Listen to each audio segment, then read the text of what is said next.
Apologies, everyone. We're back on track. We're going to go back one more slide, Kirsten.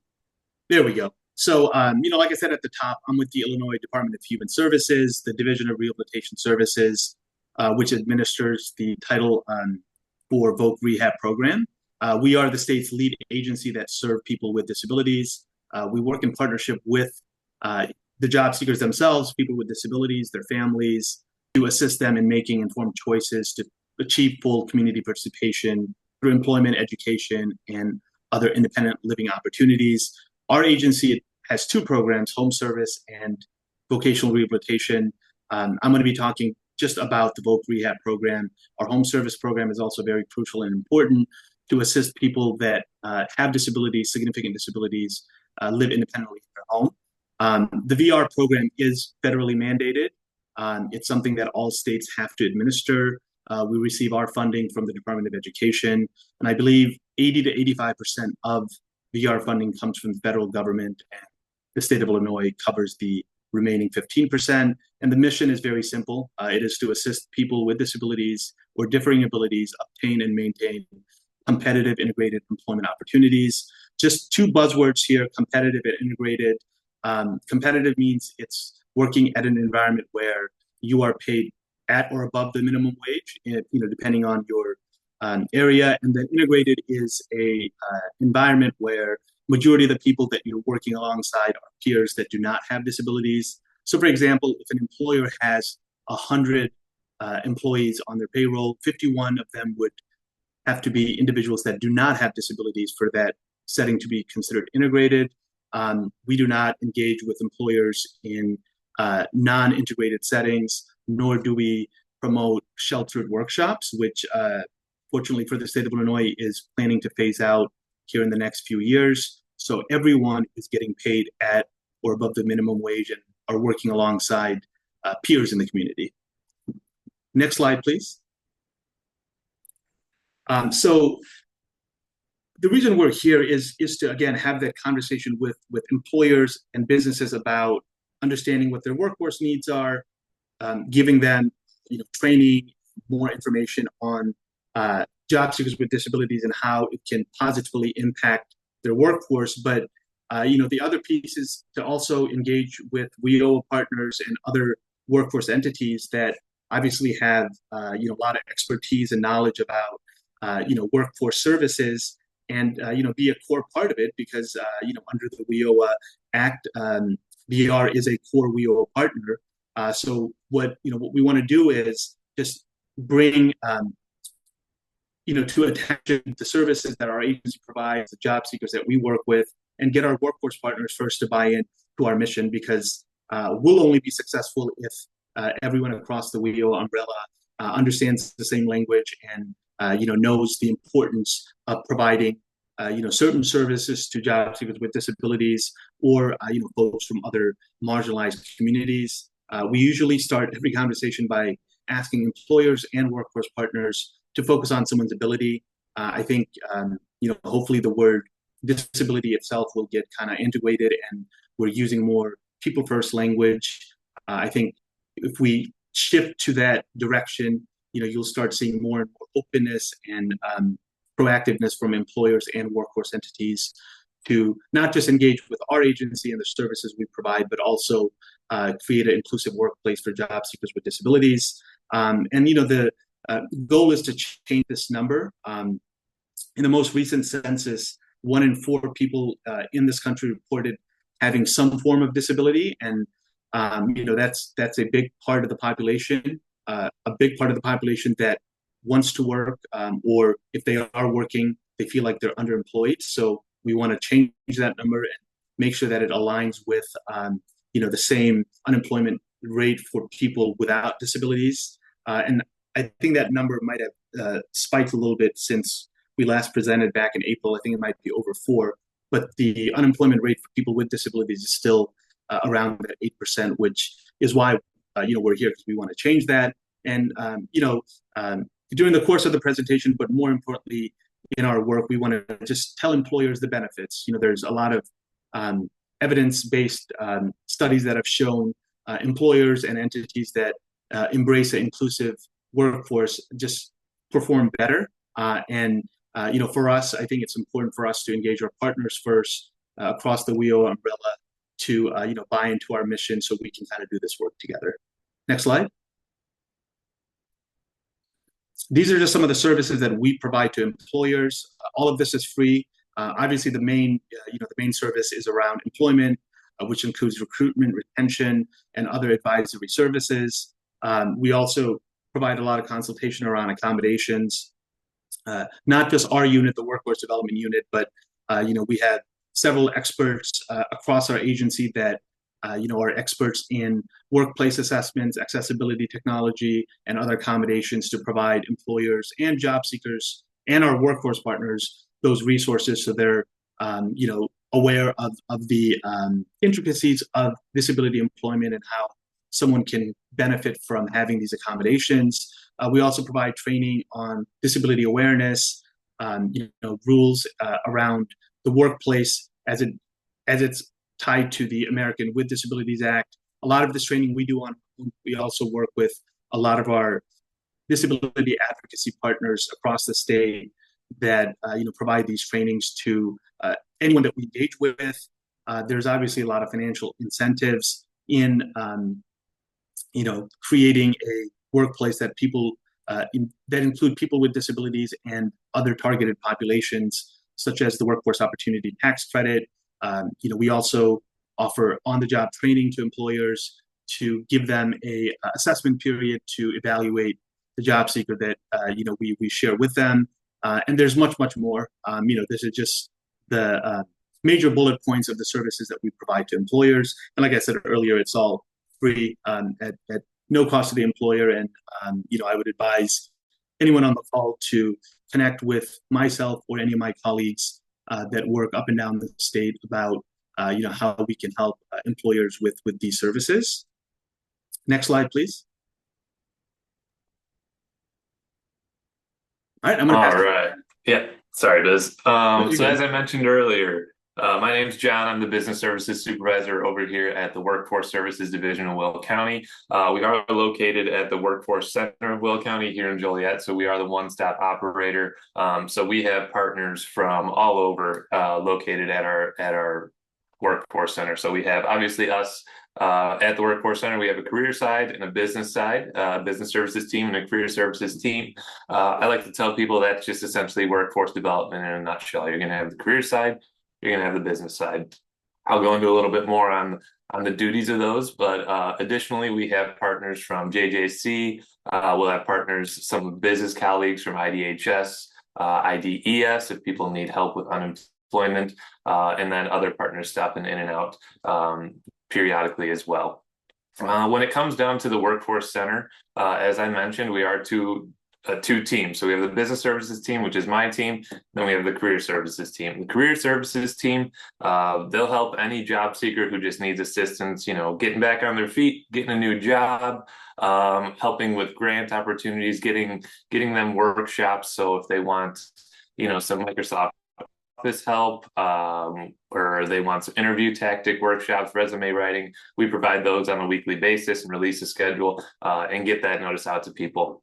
We're always expanding our DEIA efforts out here in Will County. And I think part of that, part of the reason for our success in these expansions is because as an organization, we are diverse ourselves. So we have people from all over, different backgrounds, different cultures, whatever the case may be. So when we have these job seekers coming in, just looking for some help, looking to get back on their feet, they have these people that they can relate to and they can talk to and speak with and really figure out what their next step is and getting back on their feet. So it's an awesome environment here. We are extremely inclusive and encourage anybody to stop in at any time, especially considering we don't need an appointment for any of our services. We can go on to the next slide. So a little bit about our Workforce Center of Will County. So a lot of times we are considered like the best kept secret in the county for job seekers and businesses alike.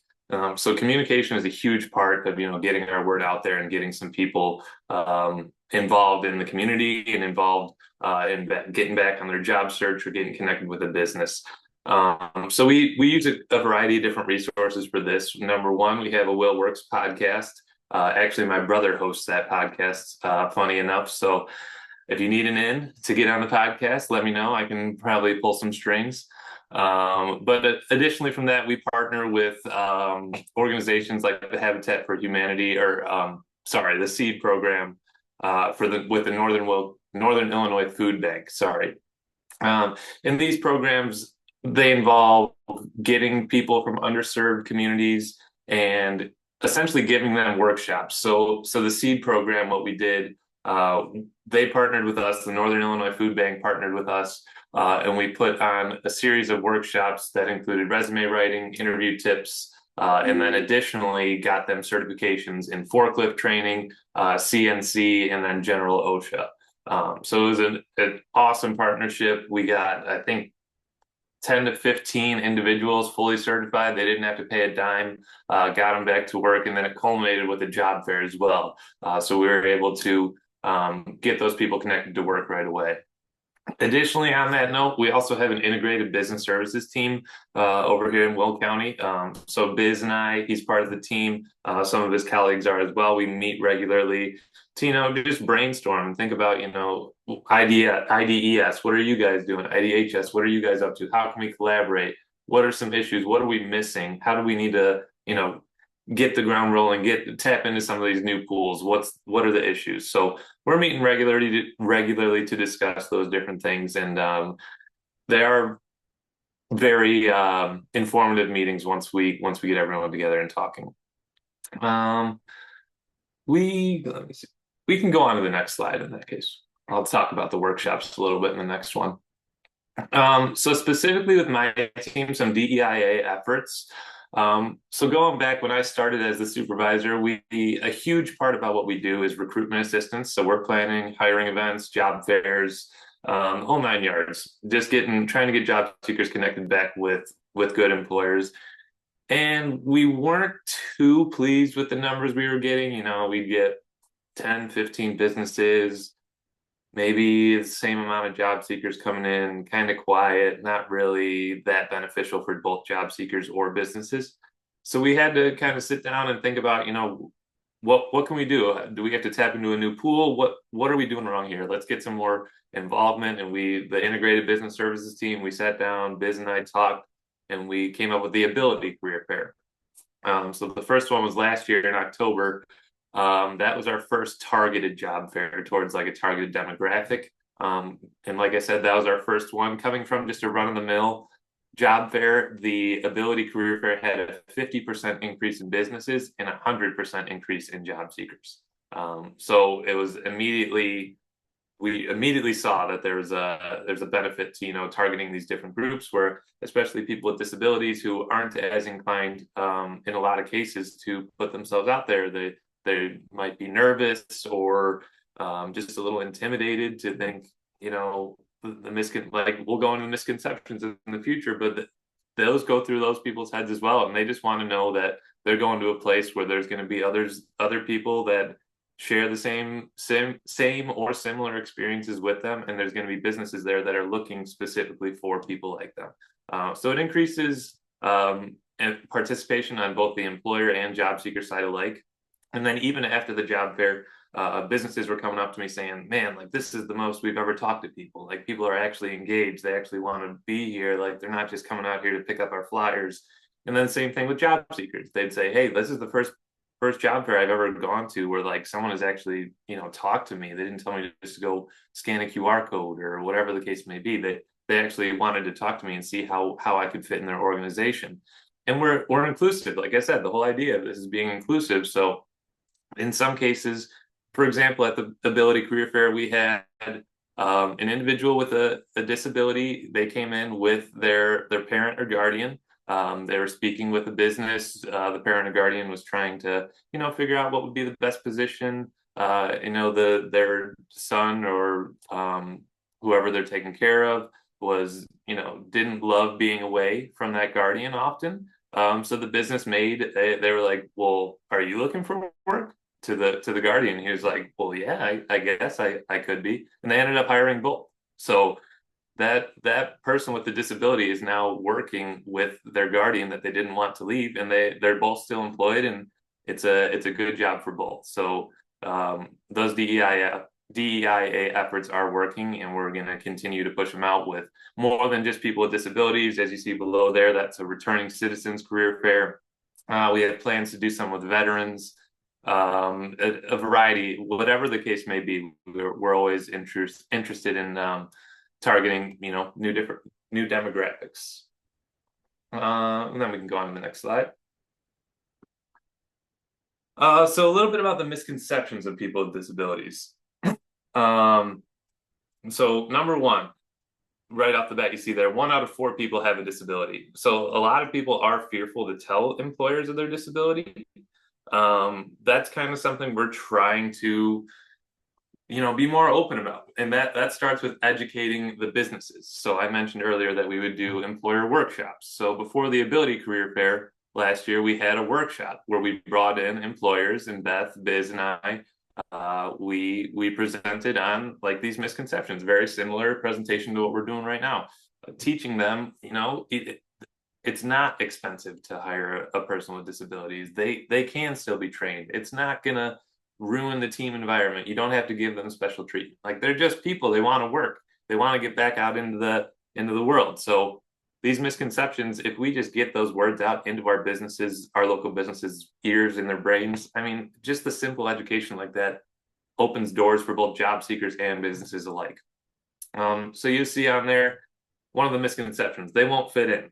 Well, employers, they might worry about, hiring an employee with disabilities, but their studies show that when you have an inclusive workplace and you get more of a team environment, when you have people from different cultures collaborating, talking, and supporting each other, that grows the environment, that creates a more inclusive dynamic and gets people more inclined to talk to each other and work together. So it's not, you shouldn't have to worry about someone fitting in, and especially people with disabilities, they want to get back to work, and they're more inclined to try and fit in those cases. And then the same thing with they're not trainable. That's kind of an easy cop out, I would say, for businesses, especially. So employers might think that accommodations are complex or difficult to implement. Really not really the case. A lot of times they can be really straightforward, tailored to the specific needs of the individual and the business. And then of the accommodations, 90% of those accommodations are less than $500. And then of that, 90% are free. So most of the time, the business doesn't have to take on any additional expense. It's just looking out for their employees and figuring out what accommodations they need just to get the job done. And like I said, be good for the business and job seeker alike. And yeah, we can move on to the next slide from there.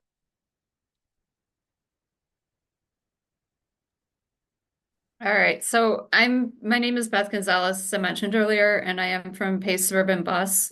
We are one of the public transit agencies in Northeastern Illinois. So we have a lot of services. Our overall goal is to get people where they need to go. One of the biggest trips that we do is for medical and work. Various programs. We do the ADA paratransit, that's public transit for people with disabilities, for the entire region, the entire Chicago region for 6 counties. And then we do the fixed bus routes for the suburban 6 counties as well. You can go ahead to the next slide. Thank you. Before I was with Pace, I worked in hospitality, hotel, motel management. So a lot of this is stuff that I learned there, and it's stuff that once you learn it, you take it wherever you go. For starters, making the hire process easier for people is a no-brainer. This is not just for people with disabilities. This is for anybody. There's different things that you can do, such as your website.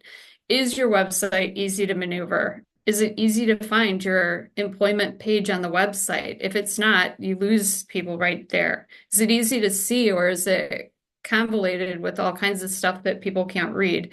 Disabilities are go across all spectrums. Somebody with dyslexia may not be able to read your website. Larger print applications, if you're going to job fairs, if you're going to an ability job fair, then that might be something that you want to bring with you. Or the ability to do an online application and make it bigger. Those are some really easy things that you can do to change. Another one, this is huge, is job descriptions. The job descriptions that employers tend to put out are going to be really restrictive and have everything that that employer wants. So your dream employee, here's what I want. Is that realistic though? Is it a requirement or is it a preference? So for instance, to be a bus driver, you have to have vision. That's a requirement. Does the bus operator have to carry or lift 50 pounds? That's a preference. So if you're putting something as a requirement, you need to check your job descriptions and see if it's realistically a requirement or if it's a preference. That can become an accommodation. So that's where your accommodations might not cost anything. It doesn't cost you anything to take that prefer to lift 50 pounds instead of requiring to lift 50 pounds. Somebody else might be able to help that person. If they're a forklift operator and they need to lift boxes up, that may be a requirement. Also, the interview. A lot of people don't have the communication skills at the interview, and that can be for the interviewee. Let's face it, we've all hired people, and my preference, I think that lie detector tests would be so much easier just because you can't get to the nitty gritty. You don't know the person. The same point, the person that's interviewing, their communication skills might not be the best, and they might not be communicating to you the way that you want them to. Things in the interview, don't assume they can't do something. Ask them how they would do it instead. Because you can't look at somebody and judge them by what they look like without asking them. They might have some creative way. This is something they've lived with their whole life. So ask them, and it might become an accommodation that opens up the door to how could we accommodate that?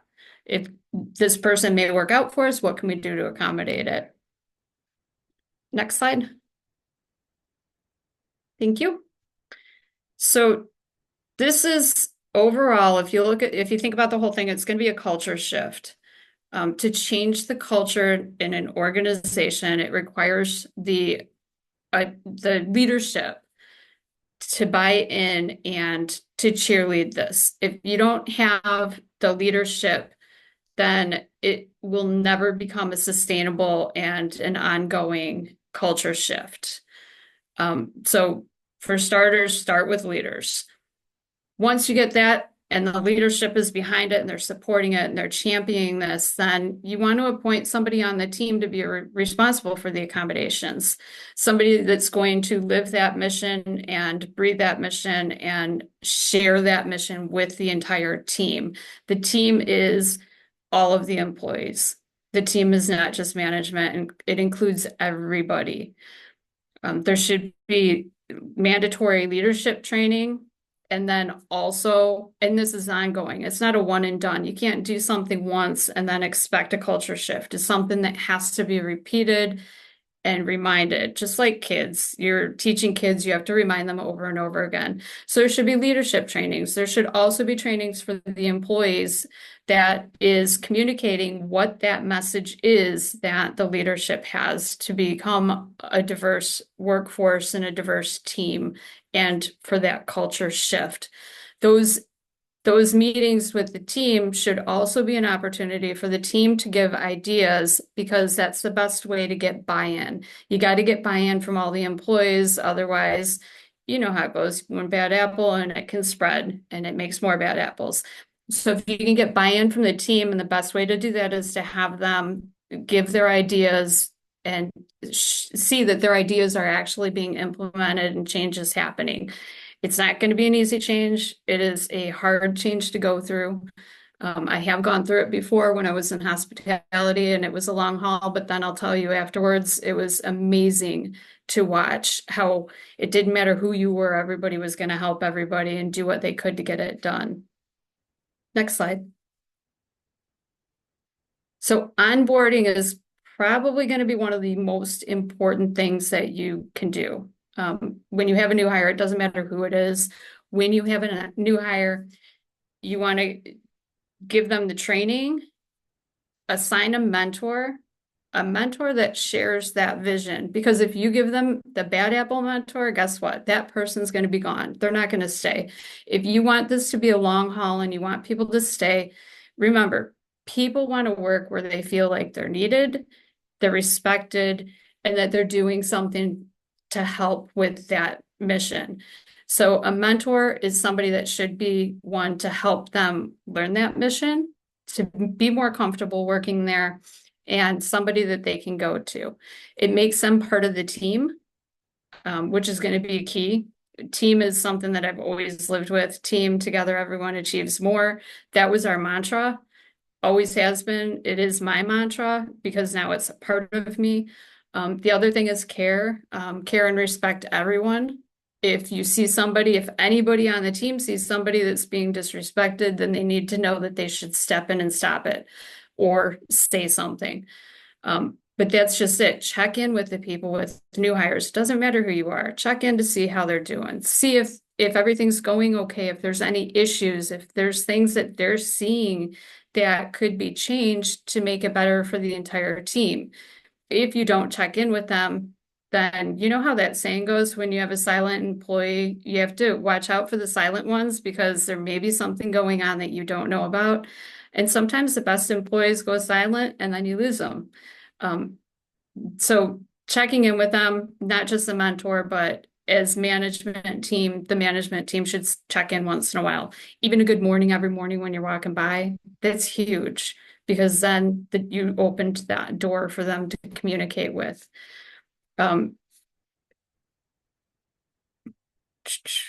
Everybody, I know everybody has. We've all hired somebody that didn't last, and we were thinking, what the heck? So in order to get to the point where you hire less of the people that aren't going to fit in or be part of that team or that culture, there's things that you can do.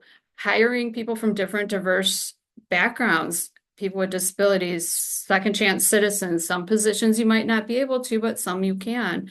Different cultures, different ethnicities, all of that goes into the whole overall organizational culture.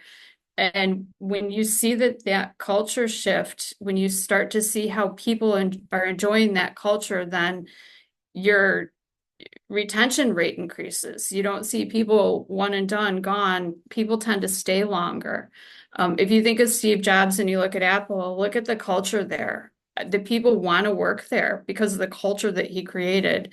I will be honest, it's not easy to do a culture change, but the long-term effects from a culture change are incredible, and it's nice to see.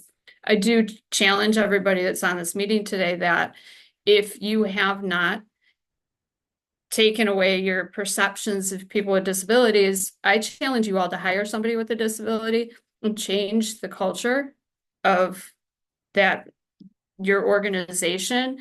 Do what you can to make them succeed, train them to be that long-term employee that you want them to be, because they want to work and they can work, absolutely can work. They have to be in the right position. So if you put me behind the wheel of a bus, guess what? That is such a bad position for me. Somebody would get hurt. But you put me in a different position and guess what? I'll do okay with that one. So I challenge all of you guys to try step outside your comfort zone and take the plunge. You can go to the next slide.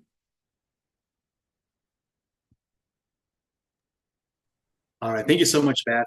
Again, just revisiting the topic of the importance of inclusion in the workplace. I think all three of us have emphasized that an inclusive workplace that include people of all backgrounds, all folks from all communities, especially job seekers with disabilities, creates a very dynamic workplace. It's fair. I know there's an altruistic approach to it, but there's also a practical approach to employers and workforce entities investing in resources and collaboration to create an inclusive workplace. we believe that, just based on studies that, which I'll talk about in the next slide, it shows that employers who embrace this tend to perform better financially. They'll have a better perception from the public. And more importantly, the employees internally tend to feel better about themselves. It benefits everyone. It benefits the job seeker, the employer, the existing employees, workforce communities, and society as a whole. And there's also a lot of competitive advantage to diversity. The study that I'm going to reference only, focuses on the inclusive practices for job seekers with disabilities by employers. But, there's been studies that have shown that employers that work with refugees and immigrants, employers that give returning citizens an opportunity to excel in the workplace, something that, they may think they might not have an opportunity to do. They've shown how grateful they are for that opportunity and excel, significantly once they start working in a stable environment. And furthermore, don't engage in some of the, past practices that led them to being reincarcerated, which obviously is a toll on, taxpayers and our, social infrastructure. So it's important for workforce development entities to understand this so we can convey that to the employers. The other thing that we have to be mindful of is some of the numbers that we shared earlier about the the demographics in this country is changing. We're engaging and working with more and more folks that we consider targeted population. So employers have to be ready for this. In the 2020 census, 1 in 4 people reported having a disability, which is a significant jump just from 2010. So, as this population expands, employers have to, understand that there are resources available for them from agency like ours or from, any partner across the WEO spectrum that can, provide them the resources and the tools they need to also be successful employers, to bring in more candidates from inclusive communities. And, some of the things that John mentioned earlier about having a strategic plan to collaborate, to bring more awareness about, civic hiring events that are for targeted populations, but also bring more awareness to employers. We have to kind of shift our focus a little bit and not work in silos and do much broader collaboration so we get the word out together as a one workforce community, which I think will give us a lot of credibility from the employer side. So it's all about making sure that we understand that we are here to serve all job seekers, regardless of their background, and we're providing the employers the resources that they need, so they're well equipped to bring in that workforce into their culture. And just revisiting the point that Beth made earlier, it's also important for the employers to kind of do the same thing. Strategize internally, have that conversation at the top. If there's no buy-in from the leaders at the organization, just based on my experience, there's not a lot of buy-in from folks that work in HR or in talent acquisition. So these conversations have to happen really at the top for the organization, the employer, and all their employees to understand the importance of providing an inclusive workplace. Next slide, please. So this is a study that I mentioned. I'm just going to reference this because we've talked about it several times already, but every year the Disability Equality Index pulls together a consortium of employers that do a study on the benefits for the employer that embrace a culture with people with disabilities and other inclusive communities versus employers, that function similarly that don't have an inclusive workplace, and the companies that have an inclusive workforce, which include people with disabilities, just do better. It's math. They are more productive. Their bottom line is much better, and like I said earlier, because they perform better, they have a better public perception, and I think they can invest in a lot of resources to build more awareness about inclusive hiring practices internally. And some of the stuff that Beth talked about, what they do as an organization to get everyone across the organization to buy in to inclusive practices, having those regular trainings. And identifying any gaps or identifying any issues or challenges and work together to address them. And I'm not sure if there's any employers on the call, but for all of our workforce entity partners, please be open to sharing with employers to connect with agency like ours to talk more about hiring job seekers from inclusive communities. Have conversations with employers to connect them with Title I partners that operate AJCs, so they can connect the job seeker to the right agency for the services that they need. So it's all about working together effectively as a workforce culture, but also doing that internally as an organization and as an employer. Next slide, please. Yep, and this slide is just a picture of some of our recent success stories that we've worked with. So on the left there, you'll see Beth, who is one of our panelists. So she won the Illinois Workforce Partnership Award. Is that the right one, Beth? One of it. It was an award. It was an award. That one also, that was also an award from our agency for the exemplary work that PACE does too. So both. Okay. Yeah. So you'll see Pace on the left, Michael's in the middle, and then that's Craig Kissinger. He's also on our workforce board. He's the human resources director for National Tube Supply. Also another great champion of inclusive hiring. So we just wanted to recognize these three businesses, and then we can go on to the next slide and share a little job seeker success story for you guys.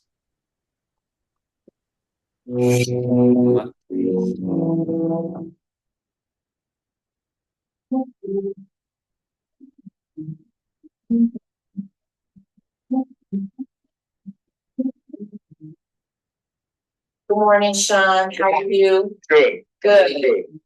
Thank you for coming in on such short notice to provide us with a little bit about who you are. So I'll get right into it.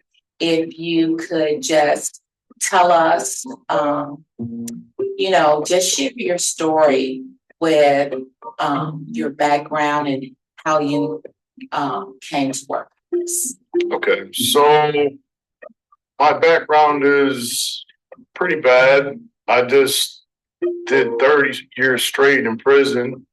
I got out in October, and my brother was the one that introduced me to workforce and got me started down this whole path.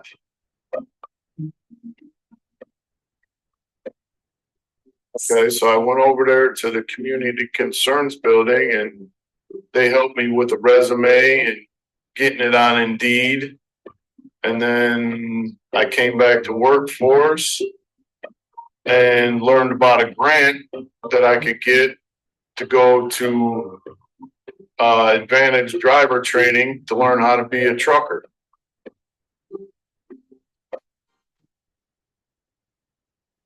It's amazing. I couldn't believe so many people were willing to help. And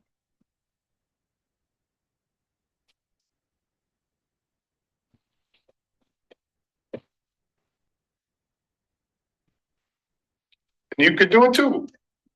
You just have to keep positive. That was one of my main things.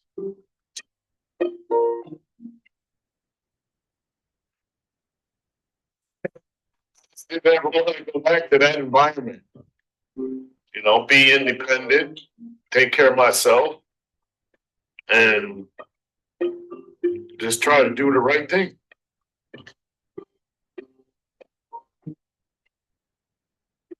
So now Workforce helped me get a job with NFI. Since they're the one that paid for my training, NFI was willing to work with me and give me some driver training to learn on the job. And I didn't even need an experience to get in, because a lot of the trucking companies, they want you to have some driving experience before they give you a job. But NFI works with Workforce, and they were willing to give me a shot. So I've been working at NFI in Manuka and we run groceries all over the Midwest for Trader Joe's.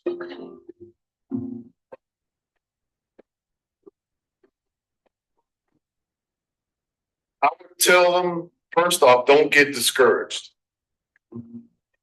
And just because one place says no, don't mean the next place is going to say no. Because there is going to be no's. You just have to keep going. You have to keep going. And it'll happen.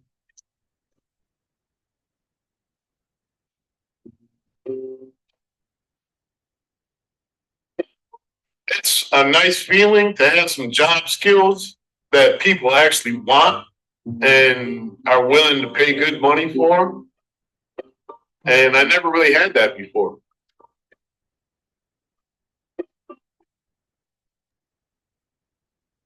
Yeah. So I know we were pretty heavy on like the disability misconceptions and hiring people with disabilities, but this is just a great example of, you know, DEI as a whole, just tapping into these different talent pools. Sean was obviously impacted by the justice system, got out and was just looking to get back to work. He learned, he did his time and just wanted to, you know, get back to contributing to society. Came through, got our scholarship. And he's still working today. So just a testament to some of the work we do over here. Yeah, and you know, Sean's story obviously is not unique. I think we see them regularly across all American job seekers and, you know, LWIAs in the state. You know, just to kind of bring that story to light. I don't think Sean even expected to have a stable job when he came back, you know, to society, but through the help of you know, the Workforce Center, John and his team, and the Career Services team, they were able to connect him with an employer that, again, understood the importance of inclusive hiring and giving people, especially folks that, you know, need a second chance, that chance to excel. And you know, till this day, Sean is you know, happy where he's at, and you know, I'm sure he's you know, very thankful for the stable life that he's living now because of employment and the services that we provide. So. You know, with us sharing that story, I think, you know, we wanted to just bring to your attention some of the collaboration that we've done in LWIA 10. I know this happens across the state, but I still feel like there's still a lot of work that needs to be done. I think we're doing a lot of stuff on the front end as far as moving this message, but there's still a lot of, you know, conversations that we need to have with employers and workforce entities to get a you know, greater buy-in to, you know, working with not just agency like ours, but other, you know, organizations that work with underutilized job seekers. I think we expand on our existing work also. I know in LWIA 10, you know, they do a lot of demographic specific, targeted population specific hiring events. You know, I think we should do more of that in other workforce areas. October is National Disability Employment Awareness Month, and we have several hiring events and ability fairs to promote you know, this month to employers and job seekers alike to come and meet each other. But you know, I feel like that's something that we should do regularly, and you know, hopefully we'll see more of that moving forward. And it's not like signaled out in just 1 month. And I think, you know, there's also a need for like cross LWIA collaboration. I know Illinois is a very unique state just based on you know, which part of the state you live in, but the, you know, job seekers are always, you know, going to have the same barrier. So I think if there's more collaboration across LWIAs, you know, perhaps communities, you know, downstate and communities here in the Chicagoland area work together to see what works, you know, for both, or, you know, what hasn't worked, and maybe hone some practices that's effective across all job seekers in the state. I think we also need to, you know, look at some hard data. I know John shared some numbers about, you know, the turnout of employers and job seekers for those targeted population specific events. You know, it's just very pleasing to hear that more and more people are not just aware of these events, but they're actually taking the time to come and, you know, understand or have that conversation with employers, and employers have that conversation with job seekers to find the right candidate for their organization. But I think what we need to see is some concrete data that shows like a life cycle of how it ended up working out once they were brought into the organization. What were some of the challenges they had? how do they address those challenges? How long do they end up staying? I know we've said multiple times that people with disabilities just tend to, be loyal to an employer, but I think the data is still out there, and if we can capture those data, then show to the public that it does work, I think it will just kind of enhance some of the work that I shared earlier from the Disability Equality Index study, that the employers across this country did. And then, I think it's just all about networking. Just, I know we don't have all the answers at our disposal, but, our partners do, and utilizing their expertise and their resources to serve the folks that we work with, but also, just the general population at large. If we network with each other, collaborate with each other, then I think we'll just, achieve more. Very similar to what Beth said earlier about internal cultures. Next slide, please. Before I guess we get into the questions, I don't know if I wanted to, if John and Beth wanted to add something to the last slide about looking ahead, if there's anything that you guys wanted to share that I didn't touch on as far as us continuing to do this work. Nothing too crazy. Our next ability career fair is going to be coming up on the 22nd of October. Like Biz said, October is Disability Awareness Month. So we're going to be probably continuing that trend in the future for these coming years. So keep an eye out for events for those people with disabilities coming up in these next few years in October. And I just want to add that Biz already knows this because I work with Biz just in general, but it's also connecting outside of the organization you're in. So, for instance, my daughter had a job when she was 16, and I noticed that they were having a hard time finding employees. So I tried to connect that employer with Biz so that Biz could reach out to them and see about hiring. So it's not just within your own organization, it's also a bigger picture than that. So keeping your mind open, looking for opportunities to connect people, because it is a problem not just in your organization or in your workforce area. It's all over the place, and it's not even just the United States. Everybody knows somebody that's got a disability. If you don't, you probably don't know many people, but you do, because 1 in 4, according to the numbers. So I would say that network connection is also important.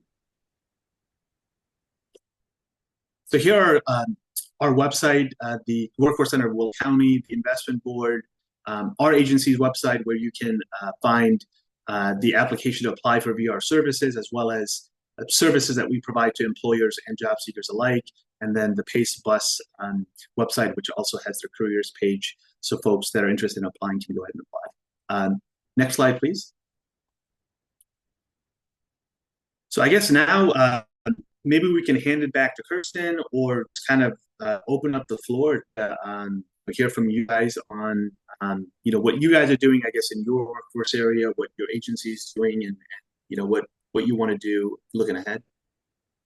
Yeah, so we can, if anybody wants to, you can raise your Zoom hand and I'm happy to unmute you, or you can always participate in the chat as well.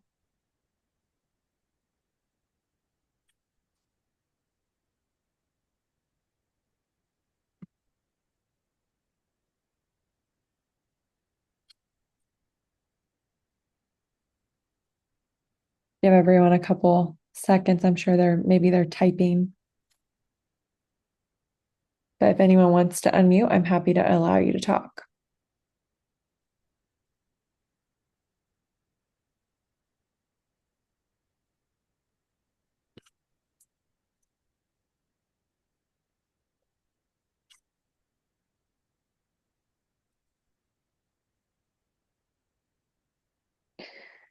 We can also take this time to answer any questions. If anyone has any questions, you can ask those as well, or type those in the chat. There was one question, Kirsten, from Teresa from Moraine Valley Community College, the topic around transportation. I guess I can ask Beth to chime in first, because she's with a transportation organization, and then I can kind of give in my 2 cents because, this is a challenge, especially in certain parts of the state where public transportation isn't readily available, for job seekers to get to their job. And there are some resources that I'm aware of that, small communities can utilize. But I'll ask Beth if there's anything Beth can answer. So there is the ADA paratransit service, the public transit for people with disabilities. That's a federal mandate that by law, if there's fixed bus routes, we have to provide ADA paratransit service. So the pickup and the drop off location have to be within 3/4 of a mile of the fixed bus route. And it's got the same parameters and all that as the fixed bus route system. That's a federal mandate. I know that with insurance, if you're on Medicare, that transportation is not provided. If you're on Medicaid, then you can get transportation for medical appointments. And then there's also the Ubers and the Lyfts and the other things. Pace is a rather large transit agency, so we have a lot of different things that we've been rolling out and doing that may not be rolled out in other parts of the state or other parts of the country. The one thing that I stress, I work a lot with the transition students, with the 18 to 21-year-old special needs students. And the one thing that I stress is the importance of those students learning how to use the fixed bus route and train system, because that's a skill set that they can take with them wherever they go. And once they learn that skill set, then we work with them on how to get to jobs and looking at where they're applying before they apply so that they can make sure there's transportation to get to that. But reach out to me if you want to talk. We can kind of go over it a little bit. And just to add to that, I know, Beth mentioned like utilize rideshare, like Uber and Lyft. I know Uber has a program where they'll give you a voucher to a community-based organization if you are working with multiple job seekers that have barriers to employment, regardless of which part of the state or country you live in. There's a voucher that they offer to offset some of the costs that is on transportation. One other suggestion, especially if you are in a small market where public transportation is not readily available, if an employer hires multiple people for a specific shift and they all, indicate that they've had barriers to transportation to get to work, one thing you can ask the employer is if they can provide some sort of carpool services to the, work site from a central location if it's a small town or a town, not so big where they don't have to move around so much, to see if they can provide that too for the job seekers. But, this is an area that I think even in the city of Chicago, we have challenges, especially for folks with disabilities or other transportation barriers to address. And I think we're going to start seeing more and more services being offered, and hopefully it is equitable and it's being offered in areas where public transportation and other services aren't readily available. And I saw Sharon's question in the chat here about our best advice for helping someone that's entering this area and helping people with disabilities. For me, I would say try and get involved in things like this in your local area. If you have chamber events, different presentations where you can sit in front of businesses and kind of hone in on those misconceptions and the benefits of hiring people with disabilities, that is what's helped me the most in our area. Just kind of gaining that rapport, going out, visiting a business. If a business is contacting you saying, hey, I'm having a hard time hiring people, like, is there what should I do different? Advise them to tap into a different talent pool, see if they've looked into justice impacted or people with disabilities. Just kind of steer people in a different direction, because a lot of the case is these businesses have been around for forever or whatever the case may be, and they're stuck in their ways. They think what worked when they built the business 30 years ago is going to work today, and that's not the case. So educating your local businesses, just getting in front of them, gaining that rapport, it helps more than you'd ever realize. And as far as like having that conversation with the job seeker themselves, I think, a lot of them may be discouraged just based on historical context of employers just not being open to hiring job seekers with disabilities. I think it's important to provide them that word of encouragement that the landscape has changed now. We're seeing more and more employers and workforce entities embrace this mission around competitive integrated employment, and also let them know that it's just not on them. It starts with the individual. They have to be they have to show the willingness to work. I always share this with folks I interact with. Whenever I interact with a job seeker that tells me that they want to work, then more than likely they're going to end up finding a job. I think if they come with the wrong mindset and say that I have to work because I need to make money, then a lot of times they're not driven intrinsically. So encourage them that the employers out there and other organizations are very open, and there's resources for them, not just from the employer, but from workforce communities where if we work together, we can make that place, that workplace environment very conducive and inclusive for them. So just words of encouragement for them, and like John said, just having those conversations with the employers about utilizing untapped talent pool, identifying what kind of workforce needs they have, and see if it aligns with any of the job seekers that you're working with directly.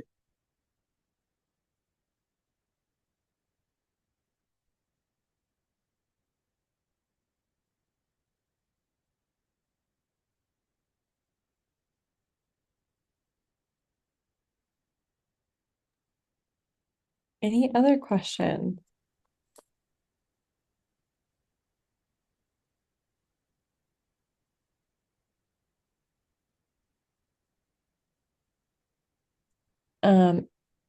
Just a couple of housekeeping things before we end today, and then if there's any other questions that come through, we can obviously address those. We will be sending a follow-up email following today's webinar, and the recording will take us about 48 working business hours to get up on the website, especially now that my internet went out mid-session. I'll have to edit it a little bit. And then there will also be a follow-up survey in the follow-up email, which we do encourage your participation on, like I said at the beginning of the session. And we'll have the PowerPoint slides available too. That video that they shared, which was so powerful, is embedded in the PowerPoint slides. So I think that that's definitely something that people want to have access to.